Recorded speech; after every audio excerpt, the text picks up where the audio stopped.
Traffic signal cut ചെയ്തതടക്കമുള്ള വിവിധ road ഗതാഗത സുരക്ഷാ നിയമലംഘനം നടത്തിയതിന്റെ പേരിലാണ് 1163 മോട്ടോർ സൈക്കിളുകൾ ഒരാഴ്ചക്കിടെ സൗദിയിൽ പിടികൂടിയത്.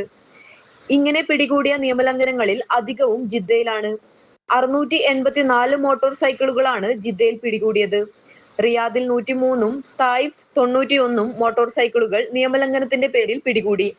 ആഗസ്റ്റ് 4 മുതൽ 10 വരെയുള്ള കാലയളവിൽ സൗദിയുടെ എല്ലാ പ്രദേശങ്ങളിലും നടത്തിയ ഫീൽഡ് ക്യാമ്പയിനുകളുടെ ഭാഗമായാണ് മോട്ടോർ സൈക്കിളുകൾ പിടിച്ചെടുത്തതെന്ന് ജനറൽ ട്രാഫിക് വിഭാഗം അറിയിച്ചു.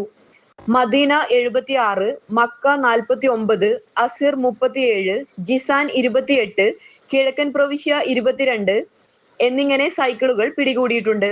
അതേസമയം ഹായിൽ 18, നജ്റാൻ 15, വടക്കൻ അതിർത്തികൾ 9, അൽ ഖുറയ്യത്ത് 5, തബൂക്ക് 3 എന്നിങ്ങനെയും ക്യാമ്പയിനിൽ സൈക്കിളുകൾ കണ്ടുകെട്ടി. എന്നാൽ അൽ ബഹയിൽ നിയമലംഘനങ്ങൾ റിപ്പോർട്ട് ചെയ്തിട്ടില്ല. ട്രാഫിക് സംവിധാന നിയമങ്ങൾ പാലിക്കാനും സഹകരിക്കാനും എല്ലാവരോടും ഭരണകൂടം അഭ്യർത്ഥിച്ചു.